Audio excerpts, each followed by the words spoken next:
Hey everybody, my name's Craig. I'm with FLOORZZ.com. Today I'm going to talk to you about the differences between a porcelain and a ceramic tile. First of all, they're both made of clay and they're both fired in an oven, so very similar in that aspect. There are a few key differences. One being the porcelain tile is fired at a higher temperature at a longer period of time, thus making it a harder product and a more dense product.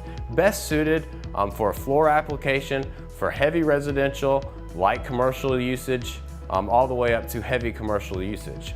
Whereas a ceramic tile is a bit softer. It's also a little bit lighter. This allows for the customer and the installer to have the benefits of ease of installation on areas such as the wall. When you notice a ceramic tile, one of the first things that pops up is they are generally a red bisque tile on the back.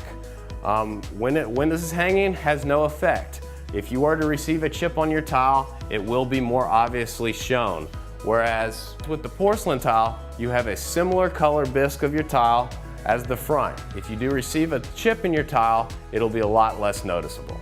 A porcelain tile also has a very low water absorption rate. Less than 0.5% of water is absorbed into the porcelain tile. This makes it perfect for outdoor usage, whereas a ceramic tile, not recommended in any kind of outdoor environment. Another benefit of a porcelain tile is they have the ability to be cut with a rectified edge.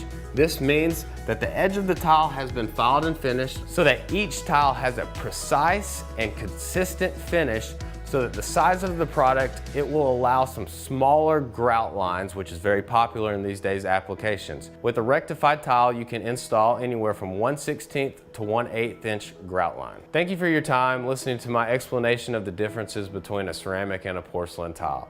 If you have any questions left unanswered, please contact us at FLOORZZ.com.